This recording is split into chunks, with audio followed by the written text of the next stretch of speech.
घर ही में माई के बोलाई भी, माई के बोलाई भी, मंदिर बनवाई भी हो। ए मैया लाले रे चंदनी तनवाई भी, भजन कराए भी हो। ए मैया लाले रे चंदनी तनवाई भी, भजन कराए भी हो।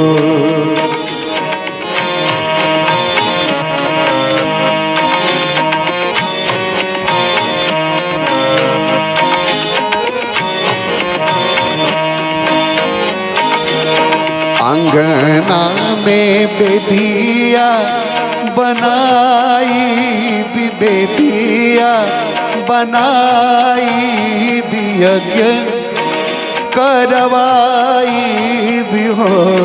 ए मैया सतरे बहिनी के बोलाई भी, भगतिन हो जाई भी हो। ए मैया सतरे बहिनी के बोलाई भी, भगतिन हो जाई भी हो।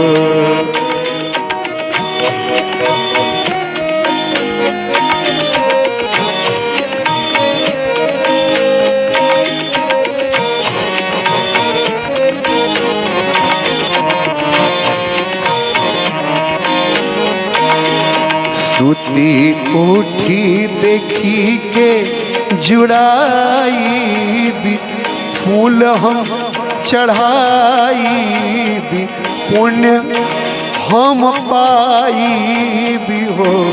ए मैया दुखावा दलिदर भगाई भी, सुख हम पाए भी हो। ए मैया दुखवा दलिदर भगाई भी, सुख हम पाए भी हो।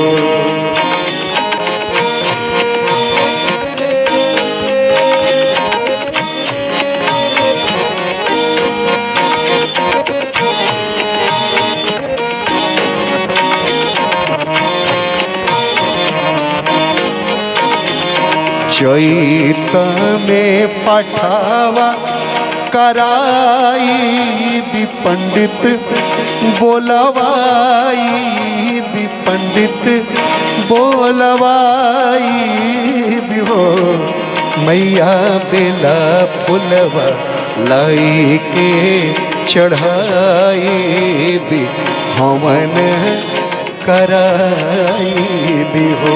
ए मैया बेला फुलवा लाई के चढ़ाई भी, हवन कराई। घर ही में माई के बोलाई भी, मंदिर बनवाई भी हो। ए मैया लाले रे चंदनी तनवाई भी, भजन कराई भी हो। हे मैया लाले रे चंदनी तनवाई भी, भजन कराई भी हो।